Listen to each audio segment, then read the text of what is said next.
Para muitos, a internet é uma das maiores bibliotecas já criadas no mundo. Um mar de dados, textos e imagens em que a humanidade navega em busca de descobertas. Mas que caminhos podem ser seguidos nesse oceano digital? E o que fazer para não ficar à deriva ou naufragar no meio de tanta informação? Esses e outros assuntos a gente acompanha no bate-papo com Simão Pedro, professor da PUC de Minas Gerais. Em entrevista à repórter Mariana Faria, o pesquisador fala sobre as mudanças no cotidiano escolar com a presença das mídias digitais e explica que não basta dispor dessas tecnologias, é preciso saber trabalhar com elas. Faixas de cor bordô percorrem a tela onde se lê o nome do programa. Entrevista. Eu começo a conversa perguntando o que muda na escola quando ela também passa a fazer parte da rede mundial de computadores. O que muda ou o que pode mudar na escola. Acho que é importante essa distinção. Eu me lembro que logo que a internet começou, assim, essa comercial, 95, 96, as escolas começaram a trazer a internet, né, naturalmente. As escolas elas se sentem atraídas pelas tecnologias. Esse discurso de que a escola não gosta de tecnologia, que o professor não gosta de tecnologia, isso é conversa fiada. A escola vive de tecnologias. Afinal de contas, o que é um quadro, o que é uma caneta, o que é um projetor de slide, o que é um retroprojetor, isso é tecnologia. Na hora que a escola enxergar, primeiro, que ela não é mais o local único onde um aluno se informa para se formar. A escola é um importante lugar de formação, como a família é, como outros espaços são. Agora, a escola não é mais o único lugar do aluno se informar. Ele tem possibilidade de estar se informando pela internet, como tinha na conversa de rua, né, na praça pública, etc.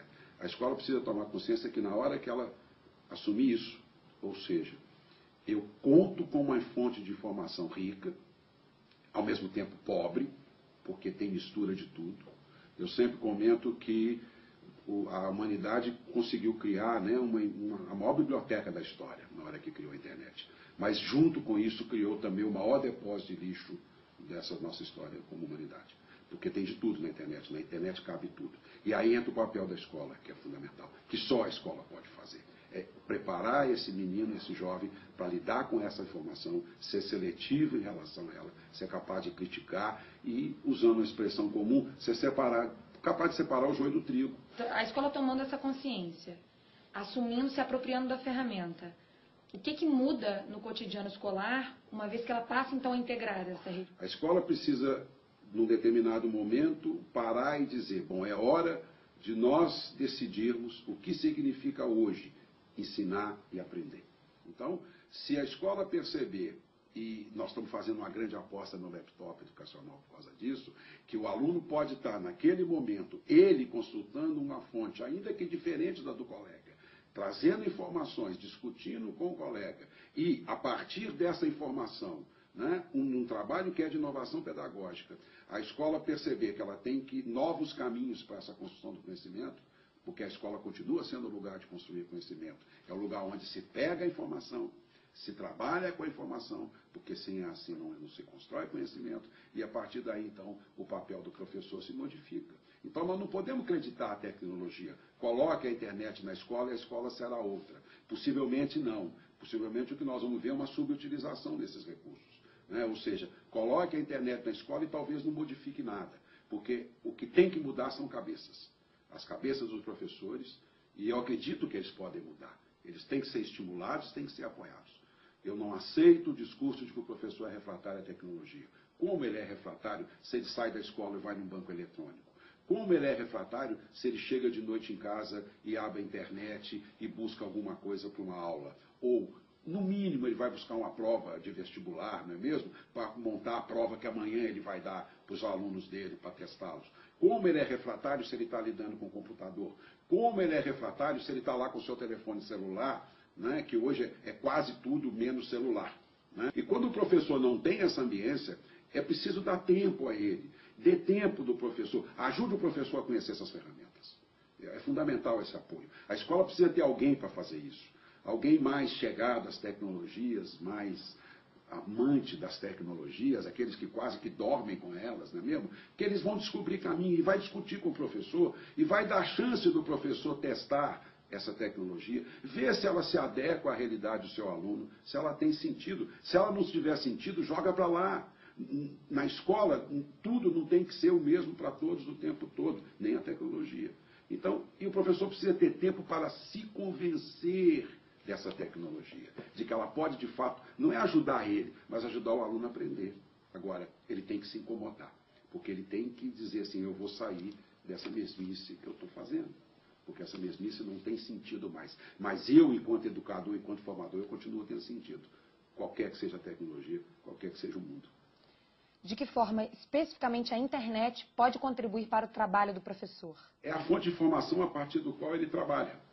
Nós estamos organizando um grupo de professores do UCA, nós estamos tentando organizar essa semana ainda um conjunto de, vamos chamar de orientações, para os professores trabalharem a Copa do Mundo na escola.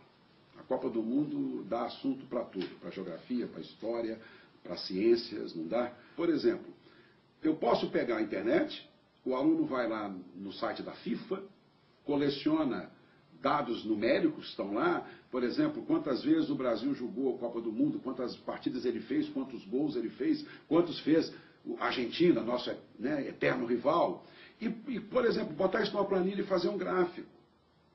E aí ele aprende o quê? A lidar com o número, fazer a interpretação numérica, a interpretação desse número através de um gráfico. Ele está fazendo matemática, ele está fazendo qualquer outra coisa, apenas o quê? A partir de uma informação que ele coletou na internet. Por exemplo, nós estávamos dizendo sobre a questão de mapas.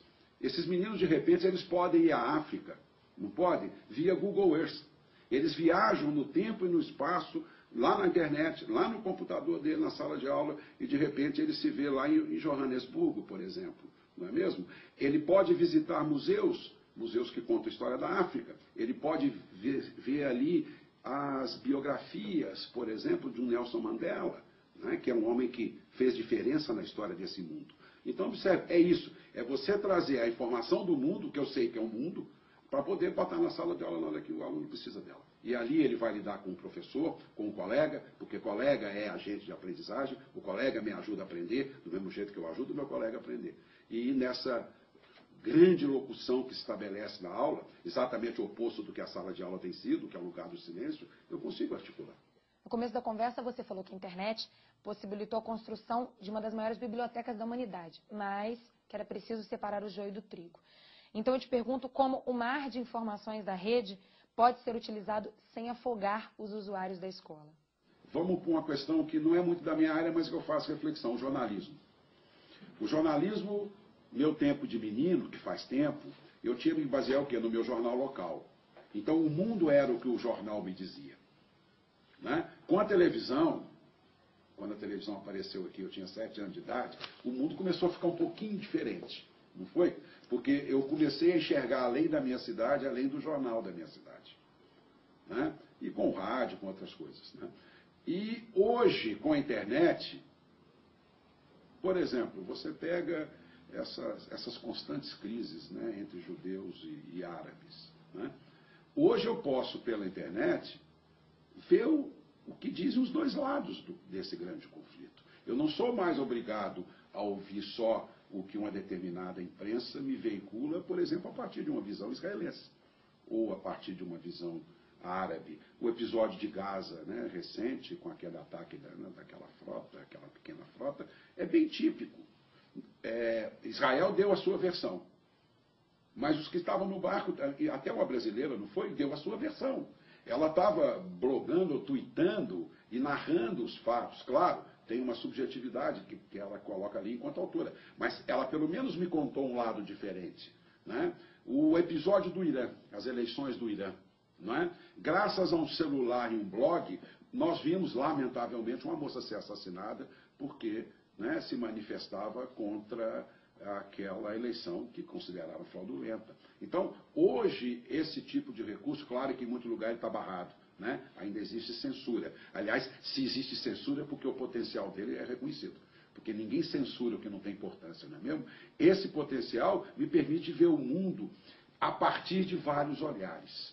E aí eu construo a minha percepção sobre esse mundo.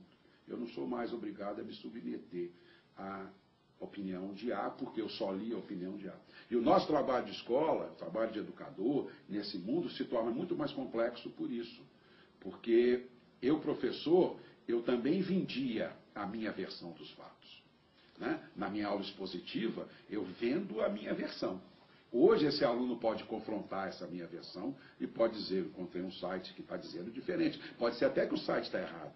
Mas aí nós vamos estabelecer o grande diálogo e vamos fazer essa grande reflexão. Então, lidar com a informação é que é o essencial. O mundo d'água não tem problema. Essa inundação não tem problema se eu não me deixo levar por ela. Se eu me torno senhor das águas. E é o que a gente tem que fazer na escola. Preparar senhores das águas. E quanto ao acervo audiovisual disponível na internet? De que maneira esses portais como o YouTube, por exemplo, também podem fazer parte da prática pedagógica? Eu acho que tem muita coisa bacana ali para se usar. Inclusive, eu vou te falar de um trabalho que eu tenho feito com uma que foi me orientando no mestrado. Ela é jornalista de formação, ela trabalha com jornalismo online. Nós temos uma cultura na escola que eu acho ruim, que foi o vídeo usado para enrolar. Né? Isso é histórico na escola. Né? O professor que não preparou a aula, não teve tempo, às vezes não é nem culpa por isso. Não deu mesmo. O que ele fazia? Hoje nós vamos passar um vídeo. Né? Aí pegava o videocassete, depois o DVD, né? E passava um vídeo para os alunos. E enrolava os alunos com aquilo, sem se ficar. Porque eu só posso trazer esse vídeo se eu tenho uma tarefa em função desse vídeo. Ele vai comentar o vídeo, ele vai discutir o vídeo, ele vai dar opinião sobre aquilo, ele vai dizer o que ele faria diferente daquilo ali. Mas não era o que acontecia com os DVDs que faziam substituição de professor que não preparou a aula. Então nós não podemos usar YouTube para isso, nós não podemos usar TeacherTube para isso, não podemos usar nada disso. Né? Filme ou qualquer coisa. Nós temos que usar isso. Vídeos geralmente são curtos, né? Porque aquele vídeo que você põe o menino 50 minutos e não acabou a história, né? Tem que acabar na próxima aula, isso não tem significado pedagógico. É o vídeo curto e que provoca reflexão. Para encerrar essa conversa, como você imagina o futuro da internet na educação? Eu queria muito que a gente não tivesse essa distinção mais, sabe? Ninguém pergunta qual é o futuro do giz na escola. Qual é o futuro do quadro na escola? Qual é o futuro do livro na escola? Porque eles são elementos tão naturais da escola, eles são parte da escola. Então, eu não gosto de falar de futuro. Eu sou ignorante em matéria de futuro. Agora, se amanhã esse computador, essa internet, puderem deixar de ser vistas com todo esse enfoque, com todo esse destaque, é sinal que, de fato, elas se tornaram parte desse corpo chamado escola. E eu queria que isso acontecesse o mais rápido possível. Né? Eu não quero que alguém fique me perguntando se você acha que o computador vai melhorar a educação ou vai piorar a educação. A gente vê até pesquisa tentando dizer que piora. Agora, eu não vejo a pesquisa sobre o quadro negro, o antigo quadro negro, hoje o quadro branco. Né? Eu não vejo a pesquisa sobre o retroprojetor. Eu nunca vi uma pesquisa sobre o impacto do retroprojetor na aprendizagem do aluno de ciências. Nunca. Pode ser que exista, eu não vi. Eu vou procurar na internet, pode ser que esteja lá. Né? Agora, do computador fica essa cobrança o tempo todo. Deixe que ele venha naturalmente, deixe que ele aconteça na escola. E o dia que ele for parte natural desse cenário, não aquele laboratório isolado, que muitas vezes eu chamo de ilha da fantasia, porque ali é uma escola diferente. Você vai acompanhar uma aula no laboratório de informática da escola, é a aula diferente, não é? Os alunos conversam, os alunos circulam, os alunos até dispensam o professor. Eles não precisam do professor naquele momento. Aí acaba aquela aula, a gente volta para aquele mundo de tristeza. Eu vou para a sala de aula, ficar quietinho, assistindo o meu professor falando para mim coisas. E às vezes coisas que eu já vi agora mesmo na internet, ali antes dele falar, eu vi diferente. Então, o futuro, eu não sei de futuro, mas o dia que essa tecnologia deixar de ser destacada na escola, é sinal de que ela tomou, de fato, né, esse papel de parte desse corpo chamado escola. Esse dia vai ser, para mim, talvez futuro, mas vai ser o grande presente que eu receberia